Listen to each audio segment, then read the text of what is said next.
कापणार ना. जर तुम्ही साधक पेरलेत तर तुम्ही काय कशाची कापणी करणार? साधकाचीच कापणी करणार ना. बरोबर आहे. जर साधकाची लावणी तुम्ही केली तर तुमच्याजवळ कसलं पीक येणार? साधकाचं पीक येणार. आम्ही साधकाचं पीक करतो, साधकाचं पीक करतो. आणि या कलियुगाच्या गतीमध्ये माणसं जी बिघडत आहेत त्या बिघडणाऱ्या माणसांना चांगली वाटचाल दाखवण्यासाठी मला साधकांची जरूर म्हणून आम्ही साधकांचीच पेरणी करतो, साधकांचीच लावणी करतो, साधकांचंच पीक वाढवतो. मोठमोठे कीर्तनकार आहेत, दिवसाला 10,000, 15,000, 20,000, 25,000 किती रक्कम असते ते त्यांना माहिती. आणि गावातल्या राजकारण्यांना कुठल्या कीर्तनकाराला किती पैसे द्यावे लागतात आता भजन्यांचं त्याच्यावर नियंत्रण नसतं, गावातल्या राजकारण्यांचं नियंत्रण. राजकारण हे काही वाईट आहे अशातली गोष्ट म्हणत नाही, पण राजकारणामधली जी स्वार्थ, भांडणं आणि एकमेकाचा द्वेष करणं ही गोष्ट निश्चितच वाईट. आज हरिभक्त परायण विनोद महाराज तपसे आणि विठ्ठल महाराज गाळे हे दोघं या टेकडीवर राहायला आलेले आहेत. आणि यांच्यासाठी तुम्ही मोठे काळजीपूर्वक अतिशय चांगली कुटिया उभी केलेली आहे. त्यांना लागणाऱ्या कमीत कमी फर्निचर सुद्धा तुम्ही उभं केलेलं आहे. आणि मी ज्या वेळेला पहिली मीटिंग घ्यायला आलेलो होतो त्यावेळेला मला जरा भीतीच वाटत होती. राजकारणी माणसं जिथे काय एक विचाराने काय घडणार असेल तर त्याचा नाश करणारे म्हणजे राजकारणी. मी पहिल्याच मीटिंगला घाबरलो कसं काय होणार आहे. तर मला सगळ्याच मंडळींनी त्यावेळेला एक निश्चय करून दिला की स्वामीजी आम्ही राजकारणात काहीही करू, भांडू झगडू, एकमेकाच्या उरावर बसू, पण मंचुनाथ देवस्थान त्या देवस्थानाशी संबंधित असणारे त्यांची सेवा करणारे जे इथे कोण बसतील, विनोद महाराज किंवा आणखी कोण महाराज, त्यांच्या कुठल्या कार्यात आम्ही प्रतिबंध करणार नाही, आडकाठी करणार नाही. सगळे मिळून एकत्र काम करू आणि त्यांची आमच्या योग्यतेनुसार चांगल्या तऱ्हेची सोय सुविधा करू. पण त्यांनी केलेली मेहनत 5-6 महिने आता इथे प्रत्यक्ष झालेली आहे. त्याच्यामध्ये योग्य तेवढी आवश्यक असणारी सगळी व्यवस्था या गावाने या परिसरामध्ये तरुण माणसांनी आपली योग्य प्रकारे देणगी वगैरे देऊन आणि त्याच्यावरची जी समिती आहे त्या समितीने त्याच्यावर लक्ष देऊन हे पूर्ण केलेलं आहे. आणि हे पूर्ण केलेलं आम्ही दिलेलं वचन पूर्ण केलेलं आहे तेव्हा आमचं हे सौभाग्य, आमचा हा सोहळा पाहण्यासाठी तुम्ही या. आणि त्याने आमंत्रण दिलं आणि आम्ही बघा. मी काही कीर्तनकार नाही, प्रवचनकार नाही. कीर्तनकारांचा संपर्क खूप गावामध्ये असतो, प्रवचनकाराचा संपर्क गावामध्ये असतात, अधिकारी माणसं असतात, आणणारे लोक असतात, अनेक लोक त्यांना गुरु केलेले असतात. तुम्ही ते त्याच्यामध्ये नाही आम्हाला काही देऊन त्यांच्या शक्ती सांगितलं. मी शिकवणारा माणूस आहे, शिक्षक आहे. तुम्ही तुमच्या संसारामध्ये काय गोष्टी घडतात बघा. लेकराचा जन्म झाला की आपल्याला आनंद होतो, लेकरं चालू लागलं, मोठं झालं, बोलायला लागलं की आपल्याला आनंद होतो. ते शिकलं, इंजिनियर झाला, डॉक्टर झाला की आपल्याला आनंद होतो. मग त्याने फ्लॅट घेतला किंवा बंगला बांधला की आपल्याला आनंद होतो. आणि ज्यावेळेला त्याचं लगीन होतं, वड्यावर बोलतो तो, त्याची वरात असते, त्यावेळेला आपण डॉल्बीच्या नाचावर छय नाचत असतो. थोडस काही वेळेला पिऊन सुद्धा नाचत असतो. डॉल्बीला तर पैसे द्यावेच लागतात, पण त्या डॉल्बीवर नाचणाऱ्या पिण्यासाठी देखील पैसे द्यावे लागतात. गजब न्याय झालेला.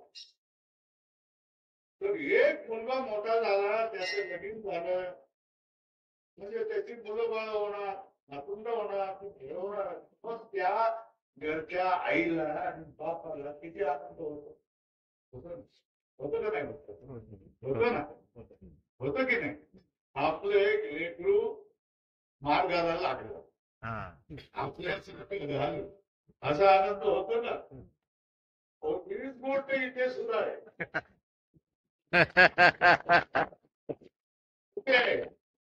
इकडे सुद्धा तीच गोष्ट. दोन प्रकारचे वंश असतात. एक योनी वंश, म्हणजे शरीराचा संबंध येऊन झालेली अपत्य, यांना योनी वंश म्हटलं होतं.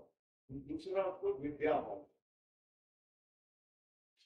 विद्या, तुमच्याकडे विद्या घेतलेली आहे, मी तुमचा शिष्य आहे, तुम्ही माझे गुरु आहेत, तुम्ही दिलेली सगळी परंपरा, तुम्ही दिलेलं सगळं काम भावी काळामध्ये मी करणार आहे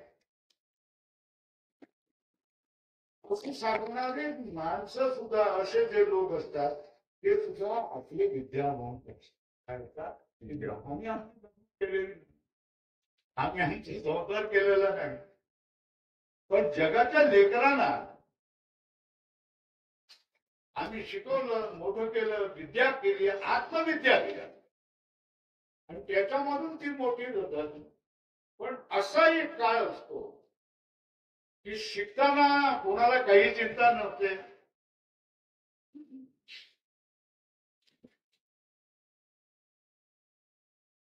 हा प्या करा आनंद, लागेल तो पैसा देईल भारतात, अशी त्यावेळेला पद्धत. काही चिंता नाही, सगळं फुकट, राहायचं फुकट, शिक्षण फुकट, जेवण फुकट, सगळं फुकट. बाबांनो सगळं फुकट आहे, फक्त तुम्ही 4-5 वर्ष माझ्या संगत राहा आणि पिताल दबा. फुकट खा, फुकट प्या, फुकट श्रवण करा, फुकट निधिध्यासन करा, आणि फुकट मोक्षाचे अधिकारी बन. हे आमचं झाल्यानंतर त्याची निष्ठा आणि त्यांच्या जीवनामध्ये तो अनुभव यायला लागला. देवत्वाचा अनुभव यायला लागला. ती मुक्त होतात, जीवन मुक्त होतात. माझं ते त्यांना सांग, तुम्हाला आवडणार नाही मावल्यानं, बापानं तुम्हाला आवडणार नाही, पण माझ्या संपर्कात आलेल्या माणसांना मी शिकवत असतो. काय करत होतो? शिकवत असतो. खरंच सांगतो, खोटं कशाला सांगायचं. शिकवत असतो की बाबांनो, जगामध्ये कंचन आणि कामिनी, कंचन म्हणजे काय? द्रव्य, धन, आणि कामिनी म्हणजे स्त्री. या दोन वस्तू पूर्वी होत्या, आताही असणार आहेत आणि भविष्यकाळातही असणार आहेत. पण तुम्ही या दोन्हीकडे लक्ष द्यायचं नाही. स्त्री असणार आहे, त्या स्त्रीला तुम्ही काय म्हणायचं? माऊली, ताई, माई, अक्का, मावशी असं म्हणून दृष्टी ठेवायची, नजर खाली ठेवायची, रामकृष्ण हरी असं म्हणत राहायचं. कंचन म्हणजे द्रव्य, धनाचा मोह करायचा नाही. जेवढं लोकांनी दिलं, आवश्यक असेल तेवढं घ्यायचं, नाही तर लोकांकडे मागायचं, आवश्यक असेल तेवढं माधुकरीवर जगायचं. माधुकरी मागायला काय हरकत नाही, माधुकरी बोलतात त्याचं हे माझं सांग. आता ही माझा उपदेश त्यांच्या जीवनामध्ये फळायला लागल्यानंतर ही मंडळी त्यांच्यासाठी त्यांनी वंश तिथे बंद करून टाकला. कुठला? योनी वंश बंद करून टाकला. ही सगळी मंडळी, या सगळ्या मंडळींना सांगतो की बघा ना बाबांनो, जगामध्ये पुरुषार्थ करायचा असेल आणि त्यातल्या तर परम पुरुषार्थ जर करायचा आहे तर तुम्हाला संसार करता येईल. आणि संसार करायचा असेल तर तुमच्याकडून परम पुरुषार्थ होणार. तुम्हाला बोलवायला यायचं असेल, आमच्या गावात या, आमच्या गावात राहा, धर्मप्रचार करा, तर तुम्हाला जे संसारी माणूस जशा तऱ्हेने गोष्टी करतो तशा तऱ्हेने तुम्हाला करता येणार नाहीत. आणि ते जर तुमच्या आयुष्यामध्ये शक्य असेल, जसं राहणं भावी काळामध्ये तुम्हाला शक्य असेल, तरच तुम्ही माझे शिष्य व्हा, तरच तुम्ही माझ्याकडे शिका आणि भावी काळामध्ये तशा तऱ्हेने व्हा. अशा तऱ्हेने ही मंडळी सगळी साधक मंडळी माझा विद्यावंश काय, माझा विद्यावंश. आणि बघा आपल्या लेकरू मोठं झालं, इंजिनियर झालं, डॉक्टर झालं, की ते कुठेतरी त्याला नोकरी लागावी, कुठेतरी लग्न व्हावं, कुठेतरी लेकरं व्हावं असं वाटतं की नाही. मग माझ्याकडे शिकलेली लेकरं ही आहेत माझी, ते कुठेतरी लागावेत, त्यांचं कल्याण व्हावं, त्यांच्या जीवनामधली अस्थिरता संपून जावी, त्यांनाही सन्मान मिळावा, मान मिळावा, त्यांच्या जीवनाचं चांगलं व्हावं. हे सगळ्या लोकांना धर्मप्रचार करणारे, देवाला आवडणारे आणि सामान्य माणसाला आवडणारे बनावे. हे मला वाटू नाही का? हे मला वाटू नाही का? नाही वाटत. बरोबर आहे. जर आपलं लेकरू कुठे नाही नोकरीला लागलं नाही, आईच्या मनामध्ये कलबल कलबल कलबल कलबल होते की स्वामीजी कुठे नोकरी बघा, नोकरी तुम्ही नका लावू हो, चांगला आशीर्वाद द्या की माझ्या पोरांचं नोकरी लागेल. नोकरी लागल्यानंतर पुन्हा माझ्या पोराला चांगला आशीर्वाद द्या. म्हणजे काय? चांगली नक्षत्रासाठी फटफटीत गोरी गोठी मिळेल, चांगला मोठा हुंडा मिळेल, असं आशीर्वाद. यांची काय लौकिकामध्ये जनता विचार आहे ते असंच का, अशाच अपेक्षा साधू संतांकडून करणार. आणि साधू संतांची अपेक्षा वेगळी असते की मी जो धर्मप्रचार केला, मला जे सौख्य मिळालंय, देवाचं प्रेम मिळालेलं आहे, देवाचा अनुग्रह मिळालेला आहे, हा अनुग्रह तुम्हाला मी देतोय आणि तुम्हाला जो मिळालेला आहे तो तुम्ही या अज्ञान पामर जनांना तुमच्या वस्तीमध्ये समजावून सांगा. याप्रमाणे मी काय केलं, प्रत्येकाला जागोजागी आता तिकडच्या जणांना बसवतो, या भवानवाडीवर अखंडानंदला बसवतो, या तिकडच्या वानगीमध्ये भेदानंदाला बसवतो, अशा सगळ्या जणांना बदलत राहतो. पण ती आचार्याची, गुरुची जबाबदारी असते की शिकवला तो पुढे सुद्धा काय करेल, आपल्याच मार्गाने चालेल, आपल्या वाटेवर चालेल, अशा तऱ्हेने त्यांची व्यवस्था करणं ही देखील गुरुचीच अपेक्षा आहे. त्याप्रमाणे या सगळ्या लोकांना कोणाचा नंबर लागला? विनोद महाराज आणि विठ्ठल महाराजांचा नंबर लागला. अजून काही मंडळी प्रतीक्षेमध्ये आहे. त्यांचं काय आता तुम्हाला सगळ्यांनी सांगतो. साधक मंडळी आहेत ना इथे, सगळी मंडळी साधक मंडळी आहेत ना. विनोद महाराजांची मित्र मंडळी सुद्धा इथे आहेत ना, आणि नवी भावी मंडळी सुद्धा इथे आहेत ना. स्वामी महाराजांनी एक व्रत केलेलं आहे. काय केलेलं आहे? एक व्रत नियम केलेला आहे आपल्या जीवनासाठी. एक प्रतिज्ञा केलेली आहे. काय प्रतिज्ञा केलेली आहे? गुरुकुल 10 जागी निर्माण करायचे. या 10 गुरुकुलामध्ये 1000 विद्यार्थ्यांना फुकट शिक्षण द्यायचे.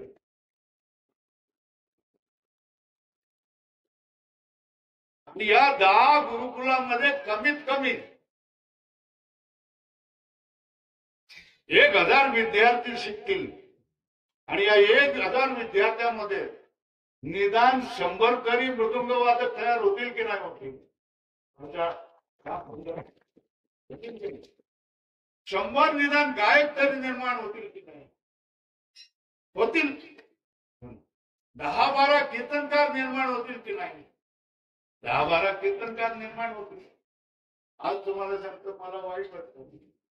मी अशा तऱ्हेने सांगितल्यानंतर ते रामरक्षा गोशाळेवाले गणेरवाडीचे लोक आले आणि मला म्हणाले की स्वामीजी तुम्ही म्हणताय तर मी एक गोशाळा तयार करतोय आणि 100 काय 200-300 किती विद्यार्थी असून ते जेवण खाण्याची मी व्यवस्था करेन, सगळी राहायची व्यवस्था करेन. पण त्यांना शिकवणारी माणसं आहेत. या शिकवणारी माणसं माझ्याकडे काही मला जमत नाही, ती तुम्ही करा. म्हटलं मी करतो. माझ्या लोकांना सांगतो अरे तुम्ही फुकट जेवलात, फुकट श्रवण केलं, फुकट मुक्त झालात, फुकट राहिलात. किती वर्ष? 5-5 वर्ष, 6-6 वर्ष, 7-7 वर्ष. पण मग आता तुम्ही तयार झाल्यानंतर दुसऱ्यांना शिकवण्यासाठी 5 वर्ष देणार का नाही देणार? तुम्ही दिलं पाहिजे. आणि तुम्ही दिलं नाही आणि तुमच्या शिक्षणाचा तुम्ही जर धंदा केला, जसे बाकीचे लोक धंदा करतायत, तशा तऱ्हेने तुम्ही जर धंदा केला तर तुमचं जीवन चांगलं होणार. माझा शाप नाही, माझं भविष्य. तेव्हा आम्ही जे जगतो ना तेच आमच्या जवळ आलेल्या माणसामध्ये उतरण्याचा प्रयत्न आमची प्रतिज्ञा आहे. केवळ तेवढीच प्रतिज्ञा नाही. हरेश महाराज आहेत का? हरेश महाराज पाटील या.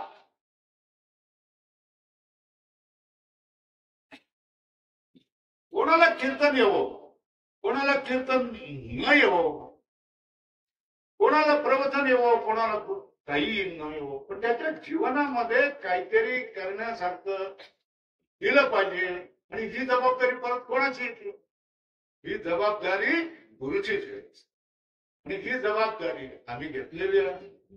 प्रत्येकाला काही नाही काहीतरी. हरेश पाटील या, हे बघा, हे हरेश पाटील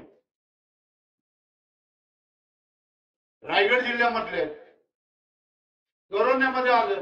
काय करायचं समजत नव्हतं. सगळे दरवाजे बंद, सगळं हे बंद.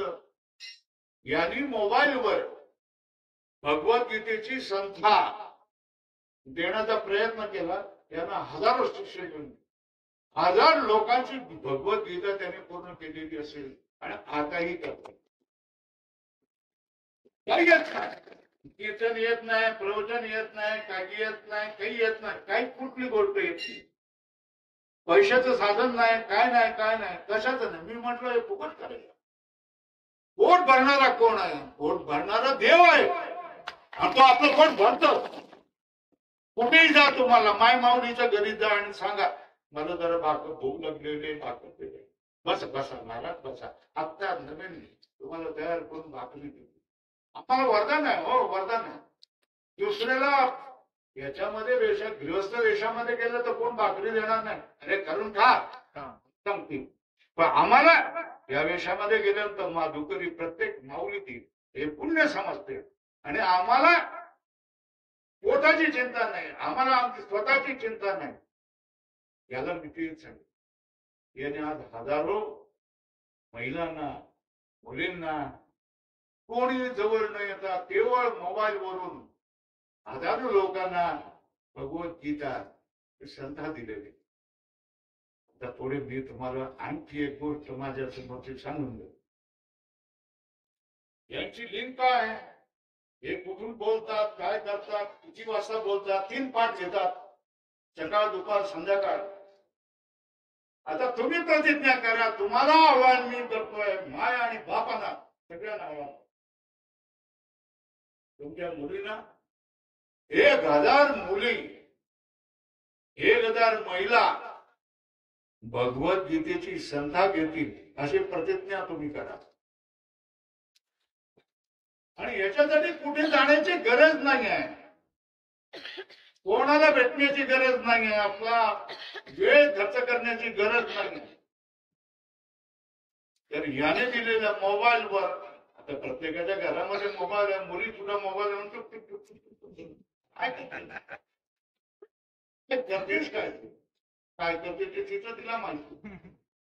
पण ते करू नये आणि देवाचं करावं, भगवद्गीतेचं करावं. भगवद्गीतेने जीवन पूर्ण होतं, जीवनामध्ये सफलता येते, कृतज्ञता येते, माणूस धर्माने वागायला शिकतो. ही शिकवण भगवद्गीता देते आणि त्याची संस्था हे देत आहे. खेड्यापाड्यातल्या इथे आमचा लाडे बडगावला उबाळेताई कुठे आहेत, उबाळेताई कुठे आहेत बघा, कुठे उभी उबाळेताईच्या सुना हे बघा, उबाळेताई कुठे आहे, उबाळे आई कुठे, हे बघा या बघा या बघा या सगळ्यात पुन्हा इतकेच मोठी नाचरून द्या ही सगळी बसा. ही उबाळे आई, ती उबाळे आई दिसत नाही, त्या आल्या नाही, सुना आलेल्या. यांनी यांच्याकडून शिकून घेतलेले, जवळ बसले नाही, कुठले गेले नाही, मोबाईल करून. आणि आज ते एकादशीला करतात मंदिरामध्ये, आमच्या मंदिरामध्ये येऊन अनुष्ठान एकादशीला येणार आणि अनुष्ठान करणार. परवानगी ऐकावं आनंदाने. यांनी सांगितलं की आता शिकले ते विसरू नका. तुम्ही काय खेड्यापाड्यातल्या मुली, महिला, वारकरी मंडळी, आपल्या घराला पूर्णपणे वारकरी करणारी मंडळी आहेत, त्यांनी भगवद्गीता शिकली पाहिजे. भगवद्गीतेची लिंक कुठल्या वेळेला कुठून बोलणार आहेत, काय बोलणार आहेत हे समजावून सांगणार आहेत आणि हे देणार आहेत. पुढच्या काळामध्ये काय करायचंय सगळ्यांनी साधकांनी लक्षात घ्या. यांच्या बहिणी आहेत या, आता गुरुकुलात आलेल्या आहेत ना. किती गुरुकुलं तयार झाली आहेत? एक तिकलचं विठ्ठल वारकरी शिक्षण संस्था लाडे बडगाव. दुसरं काय ज्ञानेश्वर महाराज तुकाराम कृष्ण हरी वारकरी शिक्षण गुरुकुल कुठे? इमामपूर वाघदरा. तिसरं तुकाराम महाराज वारकरी शिक्षण संस्था भवानवाडी. 3 गुरुकुलं सुरू झालेली आहेत. थोड्याच दिवसामध्ये गणेरवाडीला सुरू होणार आहे 4थं, त्याच्यानंतर लातूरला सुरू होणार आहे 5वं. आणखी माझ्या या सगळ्या साधकांना विनंती आहे की तुम्ही शिकलात, दुसऱ्यांनाही शिकवा. शिकण्यासाठी काही लागत नाही. तुम्हाला गीता येते ना, गीता शिकवा. मृदुंग येतो ना, मृदुंग शिकवा. भजनं येतात ना, भजनं शिका. हे जर तुम्हाला माहित नसेल तर तुम्ही परत शिका. परत शिकण्यासाठी आपण तयार करतोय की नाही? काकड्याचे 50 अभंग आले पाहिजे. काकड्याचे 50 अभंगाचा रेकॉर्ड करून आम्ही युट्यूबवर टाकून दिलेलं आहे. ही 5 गायक मंडळी यांनी तो काकडा म्हटलेला आहे, 50 अभंग म्हटलेलं आहे. काकड्याचे 50 सोप्या अभंगाचं पुस्तक तयार करून देतोय. हे तुम्ही घ्या. त्याच्यामधले 5 अभंग तरी गृहस्थ मंडळींना म्हणता येणार नाहीत का? येतील ना. 5 अभंग तरी येणार नाहीत का? 5 अभंग तरी तुम्ही म्हणा. या सगळ्या गोष्टी तुम्हाला पुरवता येतील. आणि याचा सगळा प्रचार हे जिथे जिथे राहणारे लोक आहेत, साधक म्हणण्याना ज्या ज्या ठिकाणी मी ठेवतोय त्या सगळ्या लोकांनी याचा प्रचार केला पाहिजे. मुली तयार झाल्या पाहिजे, महिला तयार झाल्या पाहिजे, तरुण मंडळी तयार व्हायला पाहिजे, व्यसन मुक्त समाज निर्माण झाला पाहिजे. देवाला घाबरणारा समाज तयार झाला पाहिजे, धर्माला भिणारा समाज तयार झाला पाहिजे. देव, देश आणि धर्म या 3 गोष्टीवर प्रेम करणारा भारतीय माणूस, हिंदू माणूस तयार झाला पाहिजे. आणि हे सगळं काम अल्प प्रमाणावर आम्ही पुढच्या काळामध्ये करणार आहोत. आणि ह्याच्यामध्ये सहाय्य कोण करणार आहे? ही माझ्याकडून शिकून केलेली मंडळी आहे. ते करणार आहेत, त्यांची मित्रमंडळी करणार आहेत, आणि आपण सगळे मिळून, मला जोपर्यंत आयुष्य आहे तोपर्यंत आणि त्याच्याही पुढे 5 वर्ष 10 वर्ष हा सगळ्या धर्मप्रचाराचा कल्लोळ आपण उभा करूया. अरे काय देवाचं कीर्तन कशासाठी करायचं असते? देवाचं कीर्तन कशासाठी करायचं असते? एक तर देवाची स्तुती, आणि दुसरं काय?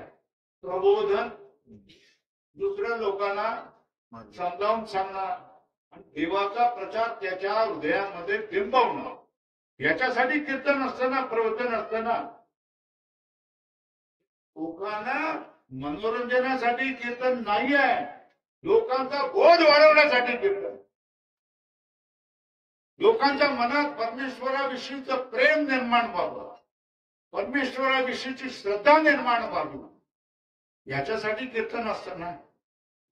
मग ते कीर्तन करा ना. कीर्तन तुम्हाला प्रतिभा दिलेली आहे देवाने, मग ते तुमचं पोट भरण्यासाठी कशाला कीर्तन?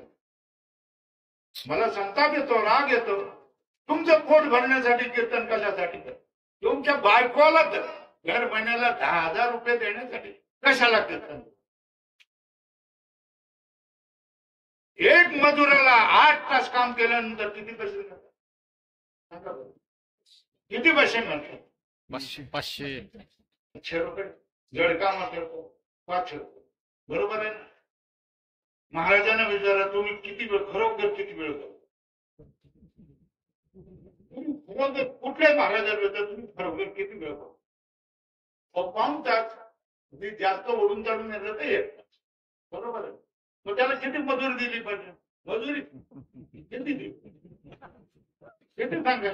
8 तासाचे 500, 1 तासाची किती? विचार करा. मग तुमचा 5,000 रुपये, 7,000 रुपये, 10,000 रुपये, 20,000 रुपये, 30,000 रुपये एवढं मागण्याचा तुम्हाला काय अधिकार आहे? कोणी अधिकार आहे? ज्ञानेश्वर महाराजांनी पैसे घेतले होते कीर्तनाचे.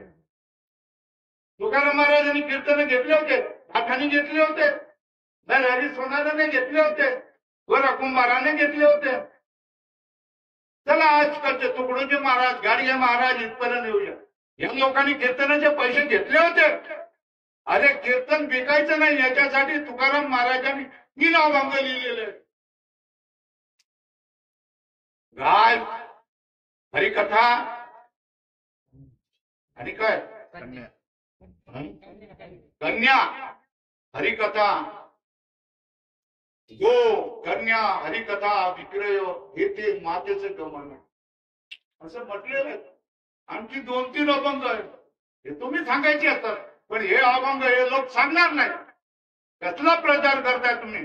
पोटा भाट्यासाठी, तुमच्या बायका पोटण्यासाठी, तुमचा संसार करण्यासाठी. मला बोलवणार नाही, नका बोलवू, काय गरज नाही मला. माझी माणसं जे काय करायचं, प्रचार करायचं ते करते. आता यांना सांगणं आहे, कीर्तनाचा विक्रय करू नका, हरिकथेचा विक्रय करू नका. कीर्तन ह्या लोकांना खरा खुरा मोक्ष मार्ग आहे, आणि त्या मोक्ष मार्गाकडे धर्मप्रचारासाठी, देवाचा प्रचार करण्यासाठी तुम्ही कीर्तनाला उभे राहा. भगवंताने तुम्हाला कीर्तनाची कला आणि प्रतिभा दिलेली आहे, तर त्याचा उपयोग भगवंताच्याच प्रचारासाठी. जर तुम्ही पैशाची अपेक्षा केली नाही तर लोक आणि देव तुम्हाला भरपूर दान देऊन देईल. मला काही कमी नाही.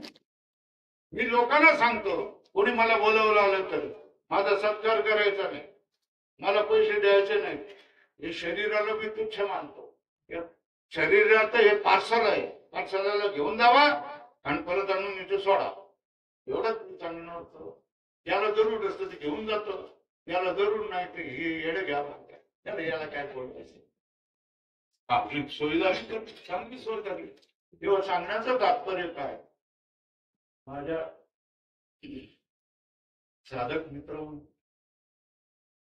साधकांनो, साधकाच्या मित्रांनो, अक्कलकोटच्या 5-10 वर्षामध्ये इतरांपेक्षा इतर कीर्तनांपेक्षा वेगळं अशा प्रकारचं काम करूया. 10 गुरुकुल, 10ची पुन्हा 10-100 गुरुकुल भविष्य काळामध्ये हा अशा तऱ्हेचा प्रचार आपण करूया. त्याच्यामधून माणसं निर्माण करूया. त्यात गावामध्ये गेलो ना तर स्वामीजी मृदुंगवादक नाही, तुमच्याकरता मृदुंगवादक द्या म्हणून सांगतात. भजने काय करतात? भजने काय करतात? भजनेनं तुम्ही माणसं तुमची परंपरा निर्माण नाही केली. दुसऱ्या लोकांना भजन नाही शिकवलं का? अहो त्या रामजी रामपुरी इथे वामन महाराज म्हणून एक साधा सुद्धा माणूस राहत होता. त्याचं काही एवढं गोड भजन वगैरे नव्हतं, पाठांतरही नव्हतं, काहीच नव्हतं.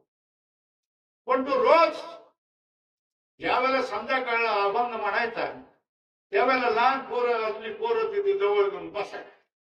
कशासाठी बसायची? तो काहीतरी साखर विकत त्यांना द्यायचा. त्याच्या आशेने चॉकलेट विकलं असं काही त्याच्या आशेने ती बसायची.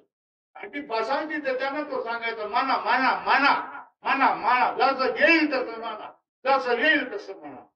आणि ती सगळी काय करायची त्याच्या बरोबर बसत राहायची, आवडीने त्याच्या बरोबर राहायचे. हा माणूस कधी मुरमुरे आणून द्यायचा, कधी चिवडा आणून द्यायचा. लेकरांना काय आवडतं? खायला आवडतं. मग काय करायचं? त्या पोरानं हळूहळू मोठं केलं. गावचा सप्ताह असायचा. त्या सप्ताहाच्या वेळेला काय करायचं? कपडे शिवायचा हा माणूस. त्याची जमीन होती, ती जमीन त्याने पोरीसाठी लग्नासाठी विकून टाकली. राहिलेले पैसे केले. ते राहिलेले पैसे सुद्धा काय केले त्याने ह्या पोरांसाठी. कोणासाठी लावले? पोरांसाठी लावले. ही पोरांना तो कपडे करून द्यायचा. ती पोरं असे कपडे मिळाले बाप रुबाबामध्ये 7 दिवस राहायचे. भजना बिजनामध्ये टाळ दोन उभे राहायचे. आज तुम्हाला सांगतोय रामपुरीचा परमार्थ त्या वामन बाबाने केलेल्या कामामुळे सगळी 20-25 माणसं तयार राहिलेली आहेत, झालेली आहेत. रामपुरीचा परमार्थ त्या 20-25 ही मंडळी चालवतात. एक साध्या भोळ्या वारकरी माणसाने बाबाने असं जर काम करू शकतो, आपली जमीन विकून पोरांसाठी लावू शकतो, तर तुम्ही नाही लावू शकत? साधक मंडळी तुम्ही लावू नाही शकत का? लावा. याच्यापेक्षा दुसरं आपल्याला काय आहे? कर्तव्य काय आहे? मला परमार्थ सिद्धी चौथी घेऊन या आपुल्या हाती, रिघाला भक्तीपंथी जगा देतो. आणि ज्ञानेश्वर महाराजांचा आपल्याला आदेश आहे, तुम्ही मुक्त झालात, पण लोकांना मुक्त करण्यासाठी तुम्ही भक्तिपंथामध्ये शिरा. आणि ही मोक्षाची सिद्धी सगळ्या लोकांना तुम्ही वाटा. ते ही लेकरं आता ह्याने येतात. ह्या लेकरांना जवळ ठेवायला लागतं काय? तुम्हाला लागतं काय सांगा? एक झोपडी 30-20 ची झोपडी मिळाली की लेकरं राहतात. बर त्यांना खायला काय लागतं सांगा? 5-6 गावांमध्ये देणारी किती माणसं आहेत सांगा बघा. माझी 20-25 पोरं माझ्याकडे राहत आहेत आणि त्यांना जेवायला पाहिजे. सगळं गाव तयार होतं. आमचा अनुभव साधं गाव तयार होतो. महाराज आमच्याकडून या, महाराज तर तू कोंबडी पाळतायस ना, तुझं कोंबडी पाळणारी मी कसं काय घेऊ? कोंबडी सोडून देते. दुसऱ्या दिवशी सगळ्या कोंबड्या बीडला नाही तर इकडे कुठे तुम्ही यायला पाहिजे. रोज मी देणार आहे. माझी करा. राहण्याची सोय झाली, जेवणाची सोय झाली. मग आता काय? तुम्हाला दिलंय ना काय? भगवद्गीता दिले, शिकवा ना त्यांना. हरिपाठ शिकवलंय, शिकवा त्यांना हरिपाठ. भजन तुम्ही म्हणताना शिकवा त्यांना. हा तुम्हाला काकाला शिकवलाय ना, शिकवा त्यांना. आई बापाला ही पोरं कीर्तन करत असताना नाचतायत, मस्त मस्त नाचतायत. बघितल्यानंतर त्या माईला किती हरिक वाटत, किती आनंद वाटत. तुमचं लेकरू दारू पिऊन कुठेतरी पडलेलं आहे गटारात. तुमचं लेकरू तंबाखू खात, बिडी ओढतं, सिगारेट ओढतं, दुसरं आणखी काय काय खातं पितं, काय करतं ते तुम्हाला माहित नाही. शाळेत जातं की नाही जातं हे माहित नाही.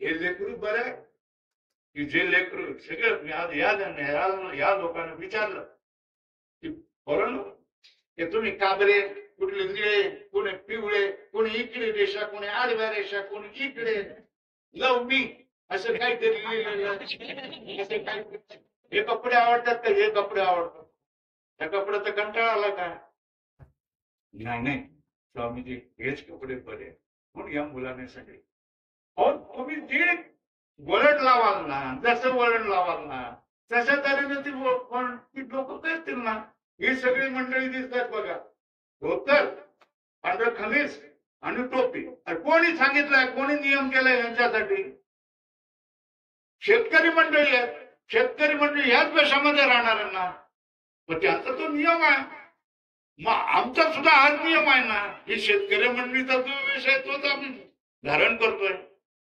पण आम्ही हे लावणार टिळा लावणार गळ्यात काय घालणार माळा घालणार गळ्यात माळा घातल्यानंतर ते पोरू कोणाला शिकवायला लागतो कोणाला शिकवायला लागतो माय बापाला शिकवायला लागतो हे पहिल्या कोंबड्या का पहिल्या कोंबड्या मग तू पण माळ घालणार बघ माळ घातली ते पोरग स्वतः स्वामीजी मला माळ घाला असाही प्रचार करतात आणि त्या दुसऱ्याला घेऊन कोण घेऊन येतो स्वामीजी याला पण हे माळ घाला तर देवाचा प्रचार सुरू झाला की नाही झाला त्याचा सुरू होतो बघितलं तुम्ही असा सुरू होतो प्रचार तुम्ही फाट फाट फाट फाट इकडे संस्कृती थोडे इंग्रजी थोडे विनोद थोडे हे आणि काय काय असं करून एक कीर्तन करण्यापेक्षा तुम्ही एका जागी बसून शांतपणे या लेकरांना जर तुम्ही काय केला तर या माऊल्या त्यांचे आईबाप वाटेल ती सेवा करतात वाटेल ती सेवा तुमची वाटेल ती सेवा करते ते लागेल तर तुम्हाला देऊन देते त्यांचं प्रेम हे आपलं मोठं काय शक्ती आहे आपलं मोठं धन आहे आणि ही लेकरं आपल्या जवळ राहणं ह्याच्यासारखं वैभव नाही दुसरं कुठलं वैभव बंगले आणि चकचकीत गाड्या ह्याच्यापेक्षा तुमच्या जवळ किती लेकरं वारकरी किती लेकरं मालकरी किती लेकरं आहेत हे महत्वाचं आहे हे मी सगळ्या कोणाला सांगतोय माझ्या साधक मंडळींना सांगतोय आणि तुमच्या साक्षीने सांगतो की आमचं जीवनाचं लक्ष काय हे तुम्हाला परत परत वेळ झालेला जास्त बोलणं बरं नसतं लोकांची नजर देवनाकडे आलेली असते तरी आवरा पांचाळ म्हणला श्याम सुंदर आता तरी आवरा आता तरी आवरा आता तरी आवरा बंद झालं की बंद झालं की पण हे जर या ठिकाणी जर सांगितलं नाही तर कुठं सांगणार आणि हे जर मी सांगितलं नाही तर कोण सांगणार लोकांना विनोद आहे हसवला शिवलीला काय कीर्तन केलं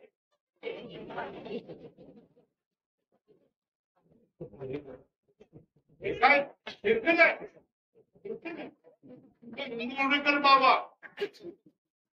इंदुरीकर बाबा काय आमच्या त्या काळामध्ये दादा कोणते होतं दादा कोणते धार्ग करायचं त्या कीर्तनाची नावं बघा देवाचं नाव नाही सावतारी कोर्टी असल्या लोकांचा काही उपयोग नाही पण ही राजकारणी मंडळी इंदुरीकर महाराजला किती लागतात कीर्तनाला 50,000 1 लाख मी देतो पण इंदुरीकर महाराजला भजनात काय करेल तो राजकारणी माणूस काय करतोय पैसे पुरवतोय भजनात चुपचाप बसत त्याला समजत असतं की यांचा आणि देवाचा काही संबंध नाही हे फक्त मनोरंजन करत असतात अरे कॉमेडी काय कीर्तनाचं नाव कॉमेडी असू शकतं सगळं कीर्तन कॉमेडी असते का कीर्तन कॉमेडीसाठी हसवण्यासाठी असतं का नसतं ना प्रबोधासाठी असतं ना मग तसंच केलं पाहिजे ना मी माझ्या लोकांना सांगतो हे की लोकांना बोध करा भगवद्गीतेची वचनं सांगा उपनिषदाची वचनं सांगा बोध कथा सांगा आणि लोक जप करतील अनुष्ठान करतील देवाच्या देवळात जातील व्यसन सोडतील लोकांच्या गळ्यामध्ये माळा घाला 100 माळकरी बनवा 100 जपकरी बनवा जिथं राहाल तिथे हेच करत राहा आणि समजा हे तुमचं काम आहे. देवाने हेच तुम्हाला काय दिलंय, कर्तव्य सांगितलेलं आहे, प्रचार करतोय. आणि एवढ्यासाठी माझा जन्म झाले. मी वाया गेलेलो होतो, नास्तिक होतो. पण डुकर गटारामध्ये पडलेला डुकराला कोणते करुणावाला माणूस कानाला धरतो आणि फेकून देतात डुकराच्या पिलाला. मग ते फटफट फटफट करून चालून निघून जाते. तशा तऱ्हेने नास्तिक लोकांच्या परिसरामध्ये मी होतो.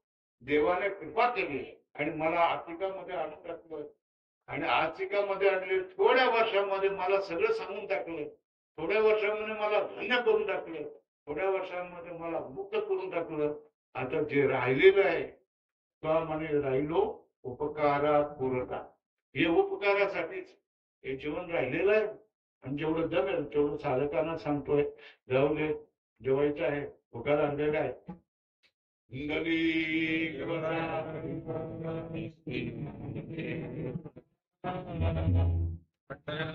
भगवान की जय, ज्ञानेश्वर महाराज की जय,